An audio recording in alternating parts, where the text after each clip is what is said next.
Hey, it's Certified Postpartum Fitness Coach Jenna Dalton, and in this video, we are going to do a full body workout. So what you're going to need for this workout is you're going to need a dumbbell. If you want different weights, you're going to want to pick up a couple different dumbbells. You'll be able to decide after you do the exercises, maybe you want a little bit more weight, maybe you need a little less weight.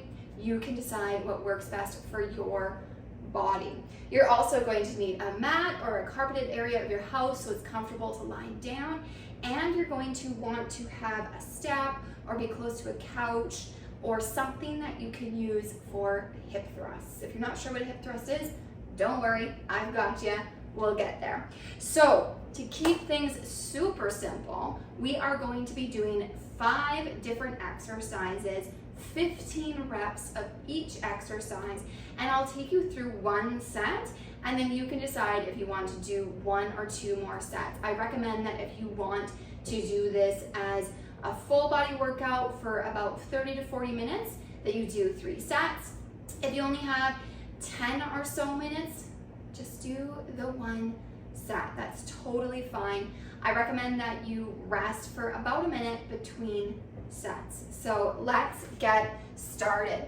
Grab your dumbbell. We're gonna hold it in front of our chest. So it's not resting on my chest there. I'm holding it in front of my chest, and we're going to do some squats. So feet are nice and wide so you can come down as low as you comfortably can, and then back up, come down, and back up.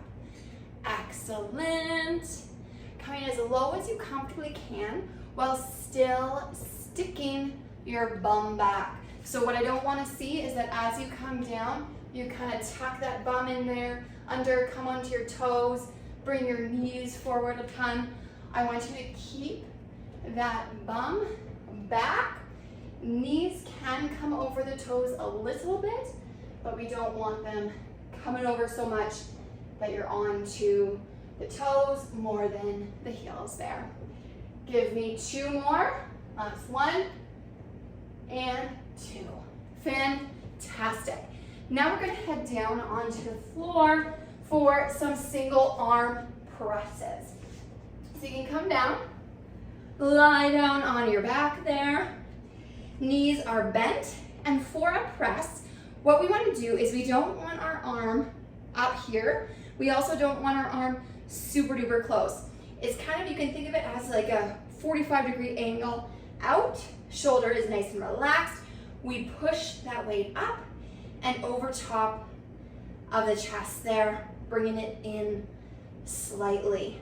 Core is engaged, but we're not sucking that belly button to the spine as hard as we possibly can there. It's just a nice engagement to help control the movement there, and we're breathing the entire time. Ready? Give me 3 more on this side. 3, 2, and 1. Excellent. And then of course you would want to switch to the other side, get about that 45-degree angle. If you want, you can stick your hand on your stomach. You can keep it at your side, and we'll press up and in slightly. Again, keeping that core engaged, but we're not sucking that belly button to the spine as hard as we possibly can. Core engagement is one of those things where you just need to engage your core as much as you need to maintain that stability in that movement. Relax through your shoulders. Keep breathing. Excellent. Give me 3 more. Ready? 3, 2, and 1. Amazing. You can kind of roll over, drop that weight down, come on up. For this next exercise, we're not going to use a weight. You can use a weight if you so choose. If you want to, you can hold the weight by your chest, or you can grab another dumbbell and hold them by your sides. We are going to go into some lunges. We're going to do forward lunges. So what I want you to do is have hands on your hips there. I want you to take a big step forward and then back, and then other side, big step forward and back. The key with lunges is that you want to step wide, maybe even wider than you think. You don't want that tightrope where you're stepping straight out in front. You want to kind of think that you're stepping out to the side a little bit with your foot still facing forward there. That's going to help make sure that you're maintaining that balance and hitting those glute muscles. Taking a nice long step so you're not getting scrunched up right here, right? We don't want to take these itty bitty steps. We're going to take nice big steps, pushing through that heel side of the foot to come back up, keeping those shoulders down into the back, leaning forward slightly with the torso without getting into that slouchy action there. Excellent, and keep breathing. Keep breathing, making sure that you're not holding that breath.